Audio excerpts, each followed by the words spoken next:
Bueno, vamos a arrancar entonces. Esto es una presentación que va a ser bastante breve, ¿sí? Pero la idea es que por ahí puedan preguntar o puedan frenarme cuando algo no esté claro, pedirme otros ejemplos o lo que sea, ¿sí? Lo que voy a hacer es explicar cuántica con los dedos, porque básicamente la cuántica tiene mucha, pero mucha matemática. Yo tampoco soy una experta en el tema, simplemente vemos una partecita muy superficial en la facultad, y la gente que se dedica a esto, digamos que es toda una rama gigantesca de la ciencia, y bueno, obviamente saben muchísimo más que yo. Yo simplemente cumplo mi papel de divulgar un poco, de acercarles un poco a qué es la cuántica y qué no. Así que preparé este primer encuentro, que como a mí me gusta mucho Alicia, lo primero que pensé es estructurar las charlas, que pienso que van a ser 4 o 5, con este primer pasaje de Alicia, que es cuando Alicia se encuentra con el gato de Cheshire. Tengo a mi gato de Cheshire acá acompañándome. Y bueno, lo primero que le dice es, ¿cómo puedo llegar a alguna parte? El gato le dice, ¿pero a dónde querés llegar? Y Alicia le dice, no sé, a cualquier lado. Entonces el gato le contesta, bueno, siempre vas a llegar a alguna parte si caminas lo suficiente. Así que como inicio del camino les propongo esto, simplemente ir hasta donde nos lleve la curiosidad y llegaremos a alguna parte. No sé a dónde, pero llegaremos. Entonces, bueno, lo primero que pienso cuando pienso en cuántica es en el pensamiento científico. ¿Y qué es el pensamiento científico? ¿No? ¿Qué es lo que involucra ese concepto? ¿No? Entonces la ciencia lo que hace es tratar de explicar y entender cómo funcionan las cosas. ¿Qué cosas? Bueno, según el objeto de estudio, ¿no? Si es la química, van a ser elementos químicos, si es, qué sé yo, la matemática, van a ser objetos virtuales, digamos, objetos que no son de la realidad.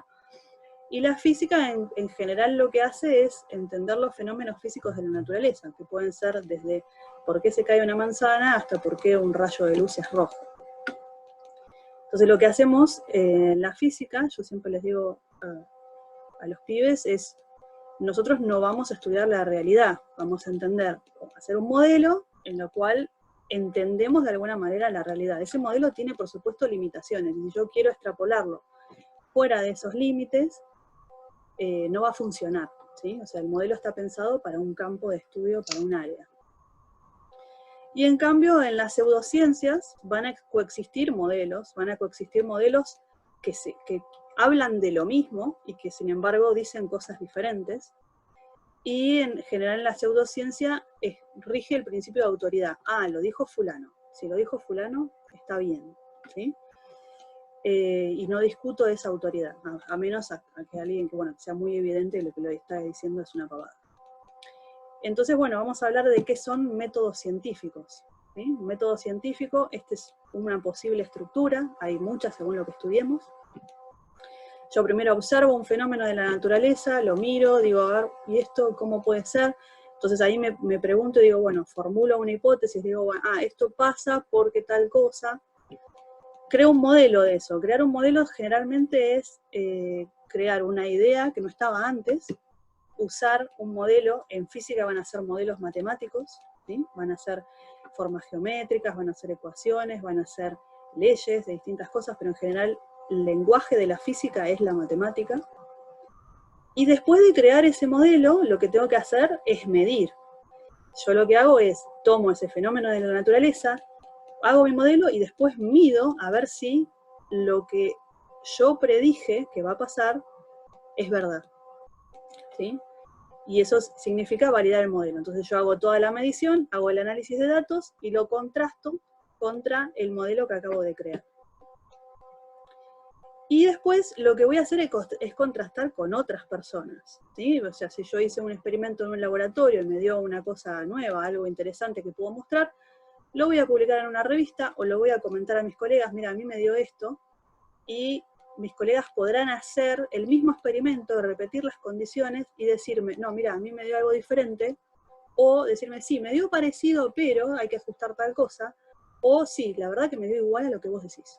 ¿sí? Eso significa contrastar con otras. Y una vez que yo hago ese contraste, que tiene que estar en las mismas condiciones que yo predije, ¿sí?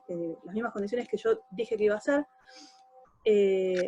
vuelvo a observar y vuelvo a formular hipótesis y vuelvo a crear el modelo. No lo voy a crear ahora, lo voy a mejorar, le voy a agregar algunas variables de ajuste, ¿no? Acá en esta condición es tal cosa, si muevo esta variable tal otra, vuelvo a medir y este proceso se va refinando, voy refinando mi modelo. Cuando tengo un modelo que más o menos funciona, digo, bueno, este es el nuevo modelo para analizar tal fenómeno físico. Puede ser un fenómeno de luz, de transporte, de conservación de energía, de velocidad, de lo que sea, ¿sí? Esto, digamos, es a nivel ciencia, lo que hacemos en ciencia. Y me incluyo, aunque yo no soy investigadora, pero a veces hacemos estas cosas. Entonces, bueno, ¿qué es la cuántica? La cuántica es un modelo para entender algo que no es de nuestra realidad, es algo que se aplica a escala atómica.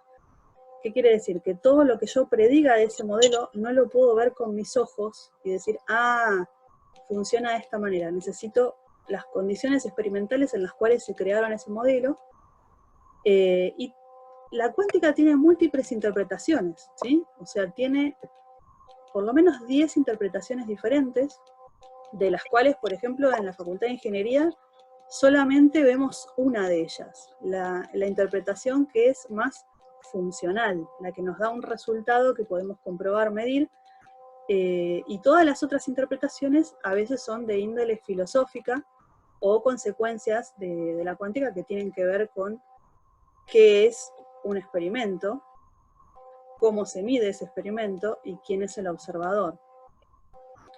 Entonces, lo revolucionario de la cuántica es que va a cambiar ese determinismo por probabilidades. Lo que me va a decir, lo que me va a devolver el experimento cuántico, y esto fue la gran ruptura que hizo el modelo cuántico respecto de la, digamos, hasta la física de Newton y de todos los que vinieron después. Yo hacía un modelo, predecía algo y me daba un resultado cierto. Con algún margen de error me va a dar más o menos 5, pero eso era todo. En cambio, en la cuántica lo que sucede es que yo doy una probabilidad de que ocurra algo y otra probabilidad de que ocurra otra cosa, según cómo se den las condiciones. Y eso era algo que, por ejemplo, a Einstein lo molestaba muchísimo, ¿sí? Que incluso Schrödinger mismo era como que no le cerraba del todo esto. ¿Cómo es que el gato está vivo y muerto a la vez? ¿Sí? Estas probabilidades rompen con el modelo clásico de física. Por eso se habla de física moderna, por más que es de principios del siglo XX. Porque es la física que ya no es intuitiva, que ya no es de nuestra experiencia diaria, pero que funciona. De hecho, es la base de la electrónica, ¿sí? O sea, nosotros empezamos a desarrollar todo digamos, los semiconductores, toda la parte de electrónica gracias al modelo de la física cuántica, ¿sí? O sea, todo el celular que tenemos en la mano no sería posible si nadie hubiera descubierto la cuántica. Pero son aplicaciones muy posteriores a lo que en ese momento se estaba discutiendo y descubriendo. Bueno, ¿y qué no es la cuántica? Esta charla surge un poco de, yo además de dar clases de física, soy coach, y en el ambiente coach se habla muchísimo de la cuántica, de una manera que para mí raya lo irresponsable, que es una manera francamente equivocada, ¿sí? Donde se habla de sanación cuántica, de métodos de sanación que tienen que ver con, no sé, reprogramación cuántica del ADN, y que les voy a decir con toda sinceridad, son una sarta de pavadas, ¿sí? No tienen nada que ver con lo cuántico, porque lo cuántico no se percibe con nuestros sentidos. No podemos ver un átomo, no podemos ver el salto de un electrón, a menos que esté en un laboratorio y pueda medirlo. No me voy a dar cuenta de todos los procesos cuánticos que se están dando en este preciso instante alrededor mío, que son millones y millones, ¿sí? Y bueno, y si bien tiene que ver con filosofías orientales, porque Bohr, si ustedes se fijan en el grupo de WhatsApp, yo nunca usé el iconito del átomo con los electrones dando vueltas, ¿sí? Nunca lo usé. Siempre usé el yin y el yang. Bohr hace un viaje al oriente y se ve empapado de toda la filosofía taoísta, y empieza a pensar en dualidad, por ejemplo, en la dualidad onda-partícula, que era lo que estaba discutiendo entre los científicos de la época, y eso tiene que ver con las filosofías orientales, con esta cosa de el yin y el yang, las dobles, las dos caras de una misma cosa, ¿sí? Pero que esté correlacionado no significa que sea uno causa-efecto, ¿sí? Quiere decir esto. Yo puedo decir que hay un montón de gente obesa que toma gaseosas light. Hay una correlación entre personas obesas y gente que toma gaseosas light. Pero no puedo decir que debido a que toman gaseosas light son obesos. ¿Se entiende? O sea, hay una correlación, pero no hay una causalidad. No es la causa de su obesidad que tomen gaseosas light de su obesidad, ¿sí? Así que bueno, esa es la diferencia entre correlación, cosas que van juntas, y que una cause la otra, ¿sí? Así que bueno, esta distinción es necesaria cuando empezamos a hablar en el terreno de la cuántica para la parte de filosofía. Es muy importante tenerlo en cuenta. Casi siempre en la física lo que buscamos es la causalidad. O sea, yo estoy viendo un fenómeno y quiero saber de dónde salió, quiero saber por qué se produjo. Entonces, yo puedo tener un montón de cosas, de correlatos, de cosas que pasan al costado, que sin embargo no causan ese fenómeno. Bueno, entonces ahora vamos a hablar un poquito de escalas, como para darnos una idea de qué es esto, de qué estamos hablando, ¿no? Y cuando hablamos de cuántica estamos hablando de la física de lo muy pequeño, pero ¿qué tan pequeño es pequeño? ¿Qué es lo más chiquito que se pueden imaginar?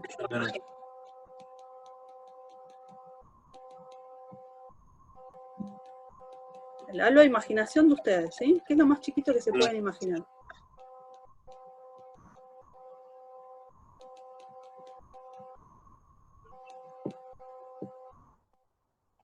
Digo, tienen imaginación. Algo chiquito se pueden imaginar, ¿no? Algo más chiquito que una hormiga. Algo más chiquito que la cabeza de un alfiler. ¿Qué puede ser? Un átomo. ¿Cómo te lo imaginas el átomo? ¿De qué tamaño? Yo no tengo escala para el átomo. Mi cabeza no me da para eso. No, yo tampoco. Vi los modelos de los libros nomás. Claro. Entonces uno piensa que el átomo es algo que si escarbás un poquito más, entrás, ¿no? Algo así. Ponele. Ponele. ¿Para qué necesitamos un colisionador de hadrones? Usamos la imaginación por eso. Bueno, vamos a hablar de escalas, a ver qué tan chiquito es chiquito.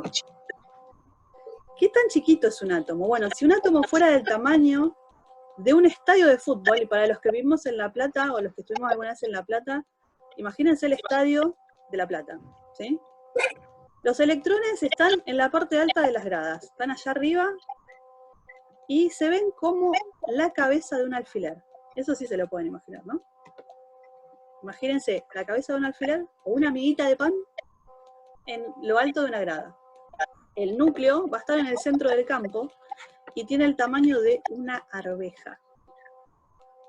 ¿Qué hay en el medio?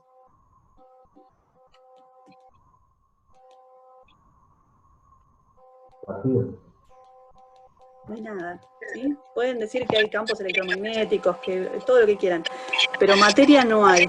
No hay nada material dentro de todo ese espacio, entre la arveja, que está en el centro, donde se da el puntapié inicial del partido, y la última de las gradas, no hay nada. ¿Sí? Y esa es la escala que tenemos. ¿Se dan cuenta por qué no entra en nuestra cabeza esta escala? Es como, wow. Bueno, ¿y qué pasaría si yo agrando un átomo?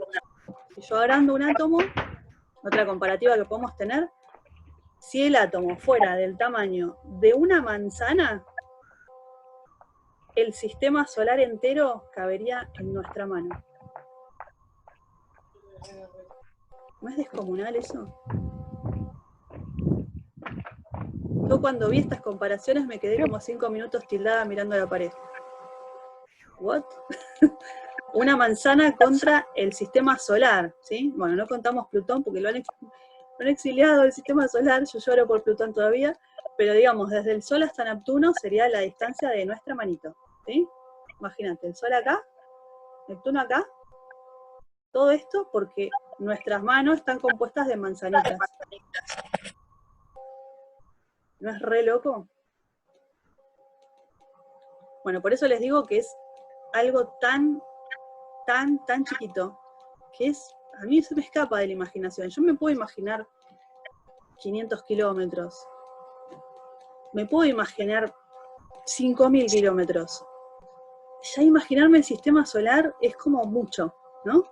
O imaginarme la distancia de la Tierra a la Luna, qué sé yo. Bueno, hablemos entonces de modelos. ¿Por qué aparece el simbolito? Hola, Meque, acá está mi gato. Ella siempre quiere intervenir en todas mis charlas. Fíjense, el modelo del medio es el que tenemos, el clásico de los átomos con planetitas dando vueltas, ¿sí? Vamos a arrancar por lo primero. Primero, Dalton pensó que eran como pelotitas. Dijeron, bueno, el primer modelo de átomo fue de los griegos. Los griegos dijeron, che, me parece que las cosas están hechas de lo mismo. Y entonces dijeron, bueno, estas cosas están hechas de aire, agua, tierra y fuego, ¿sí? En China decían que eran varios elementos más. Le agregaban el metal, ¿sí? Como un elemento distinto. John Dalton, en 1808, imagínense, más o menos, por la época que acá estaban todavía pensando en la independencia, ¿sí? Todavía no se había hecho ni la Revolución de Mayo, John Dalton estaba pensando, che, me parece que las cosas están hechas de ladrillitos en forma de pelotita, ¿sí? Pasó un siglo hasta que llegara Thomson y dijera, vamos a imaginarnos otra cosa y vamos a hacer experimentos para ver si es posta lo que estoy pensando. Y se imagina el átomo como una cosa, una bocha, ¿sí? Con puntitas. Aquí a mí me gusta pensar en un budín hamburgués, sobre todo a esta hora que es la hora de la merienda. Y bueno, los pedacitos de chocolate y de nuez serían las partículas, que ahí están dibujadas como más y menos. Partículas positivas, partículas negativas, todo en una bocha ahí dice pastel de pasas, bueno, para mí es un budín hamburgués. Ese es el modelo de Thomson. Después de eso, vino Rutherford, ahí al toque, ¿no? Ya 1900 y pico, ya es como que arranca el siglo XX picante, ¿no? Arranca Thomson, Rutherford, Einstein estaba ahí en boxes todavía. En boxes no, perdón, ya había publicado sus trabajos, pero de relatividad.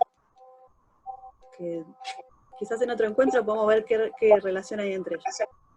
Y Rutherford propone el modelo nuclear, ¿sí? O sea, lo que es una partícula central, que era el núcleo, y electrones dando vueltas, ¿sí? Fíjense que están dibujados como órbitas.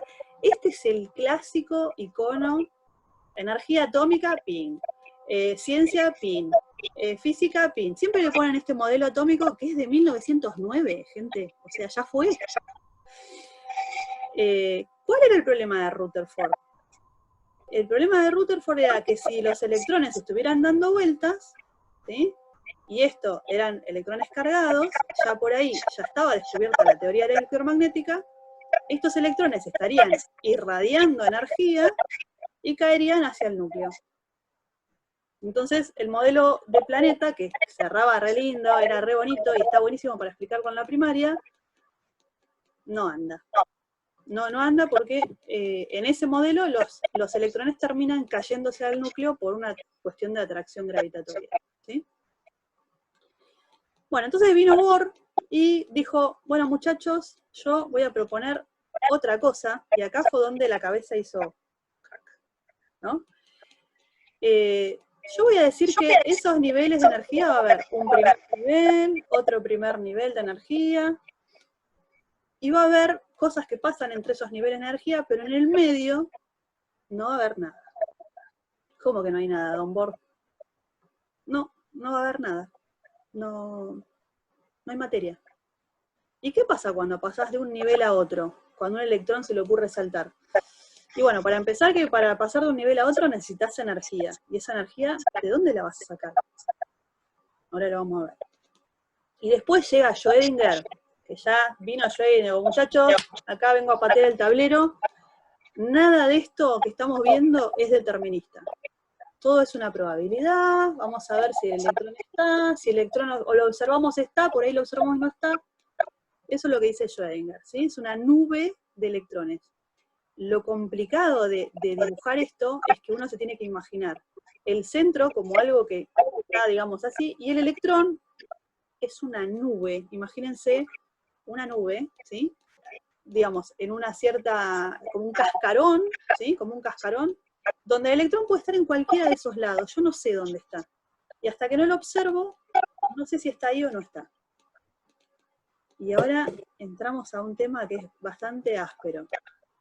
¿Qué es observar? ¿Cómo puedo yo observar algo que es invisible? Porque el microscopio electrónico me da hasta el orden de las moléculas. Puedo ver moléculas, pero no puedo ver átomos. ¿Por qué no puedo ver átomos? ¿No tengo una lupa suficientemente grande para agrandar todo y ver? ¿Por qué no?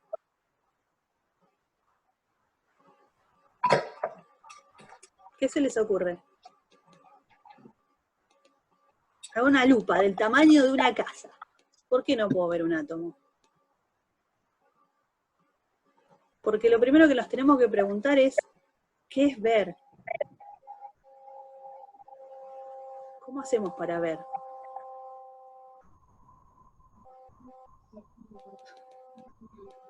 ¿Qué es ver?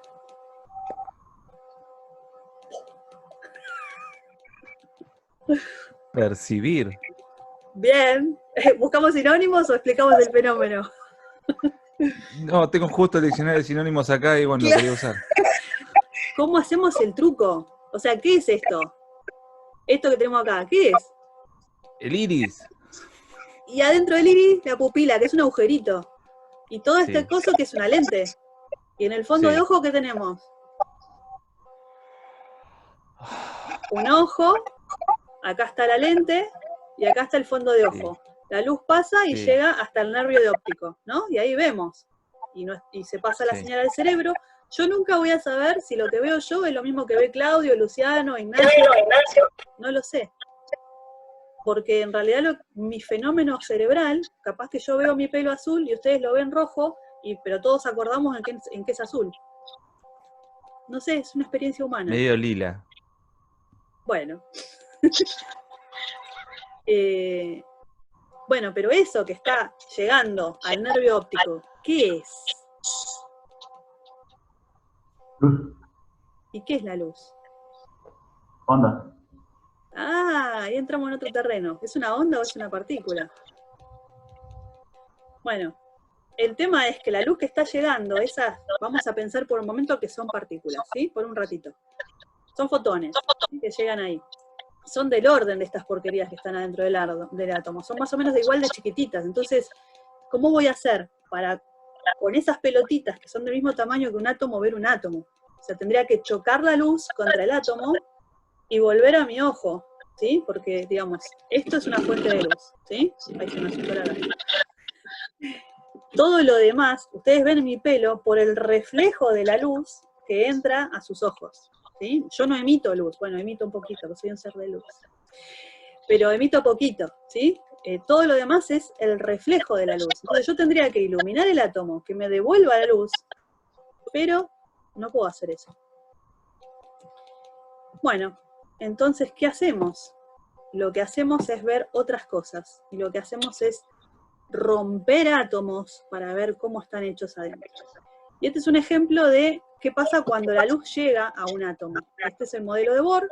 El modelo de Bohr solamente sirve, es el modelo anterior a Schrödinger, solamente sirve para átomos de hidrógeno e hidrogenoides. ¿Qué significa hidrogenoides? Que tienen un solo electrón alrededor. O sea, pueden ser hidrógeno, ya dije, el helio, que le saqué un electrón, el litio, que le saqué 2 electrones, de tal manera que me queden el núcleo, una pelotita con cosas, y todo alrededor de ese núcleo, un electrón que puede estar en la primera órbita, segunda, tercera. ¿Sí? Eso es lo que propone Bohr. Para un pedacito de los elementos funciona, para el resto de los elementos no funciona. ¿Por qué? Porque Bohr no tiene en cuenta que los electrones entre sí se molestan, ¿sí? Y que cuando uno está cerca del otro se rechazan entre sí. Entonces, para no tener en cuenta ese efecto, Bohr dice, bueno, yo voy a imaginar, vamos a empezar a analizar lo simple.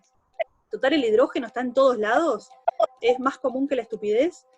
Entonces, listo. Imagino que hay un solo electrón y analizo eso.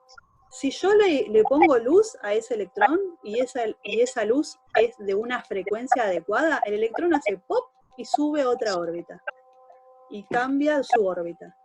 Y si el electrón quiere bajar de vuelta, emite esa luz. ¿Sí? Así es como se conoce lo que se llama espectro de cada elemento de la tabla periódica. Si yo quiero saber de qué está compuesto algo, puedo ver qué está emitiendo, si yo lo irradio con luz blanca, qué me refleja, ¿sí? O bueno, hay otras técnicas de análisis de espectro que me dicen, por ejemplo, que el Sol está compuesto de tal y tal y tal el elemento. Hay otro Sol que va a estar compuesto de tal y tal y tal otro. Viendo todo el espectro, digamos, las luces que están emitiendo estos átomos, yo puedo saber si el átomo es de hidrógeno, si el átomo es de otra cosa, ¿sí? Ahora, estas energías que yo estoy emitiendo, la energía que hace saltar al átomo y la energía que emite para volver a su lugar, perdón, que hace saltar al electrón y la energía que hace volver al electrón cuando le emite. ¿De qué orden es? Estábamos hablando de escalas muy chiquititas, ¿sí?